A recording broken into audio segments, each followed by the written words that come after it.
কালকে ওয়েস্ট ইন্ডিজকে হারিয়ে সেমিফাইনালে কোয়ালিফাই করে গেছে ভারতীয় দল। একটা ভারতের দুর্দান্ত জয়লাভ।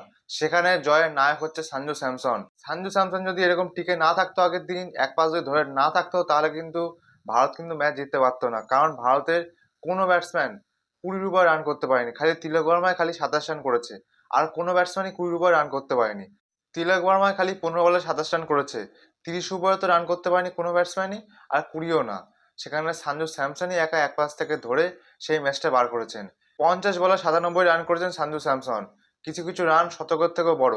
আগের দিন সেটা প্রমাণ করে দিল আবার সঞ্জু স্যামসন। টি-20 বিশ্বকাপ শুরুর আগে এই সঞ্জু স্যামসনকে বসিয়ে রাখা হয়েছিল নিউজিল্যান্ড সিরিজের খেলায় বিচার করে।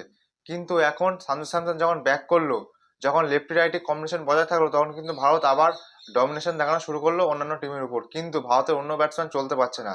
অভিষেক শর্মা, যে কিনা ভারতের সবচেয়ে বেশি শক্তিশালী ব্যাটসম্যান ছিল, সেই কিন্তু পুরোপুরি ফ্লপ দেখা যাচ্ছে। দুটো ক্যাচ ছেড়েছে আগের দিন, আর ব্যাটিংও কিন্তু 11 বলে মাত্র 10 রান করেছে। 4 তারিখে আছে কিন্তু নিউজিল্যান্ড বনাম সাউথ আফ্রিকার খেলা, আর 5 তারিখে রয়েছে রাত 7টা থেকে ভারত বনাম ইংল্যান্ডের সেমিফাইনাল ম্যাচ। এখন যে জিতবে সে উঠবে ফাইনালে, আর যে হারবে সে কিন্তু বাড়ি চলে যাবে। আগের দিন যদি অভিষেক শর্মা দুটো ক্যাচ ধরে নিতে পারতো, তাহলে কিন্তু ওয়েস্ট ইন্ডিজের রান অত হতো না। ক্যাচ মিসের জন্য রান কিন্তু অতটা বেড়ে গেছে। ভারতের এই ভুলগুলো শুধরাতে হবে, নাহলে কিন্তু ভবিষ্যতে এরকম ভুল করলে কিন্তু ম্যাচ হেরেও যেতে পারে ভারতীয় দল। তারপর ভারতের টি-20 ক্যাপ্টেন সূর্যকুমার যাদব তো খেলতেই পারছে না।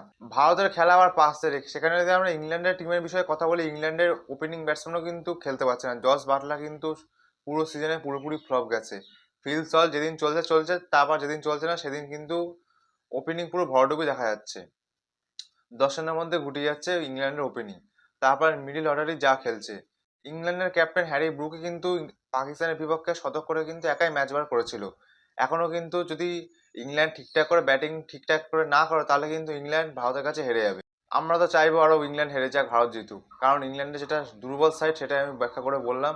আপনাদের কি মনে হয় ইংল্যান্ড বনাম ভারতের ম্যাচে 5 তারিখ কে জিততে পারে? নিচে কমেন্টে অবশ্যই জানাবেন।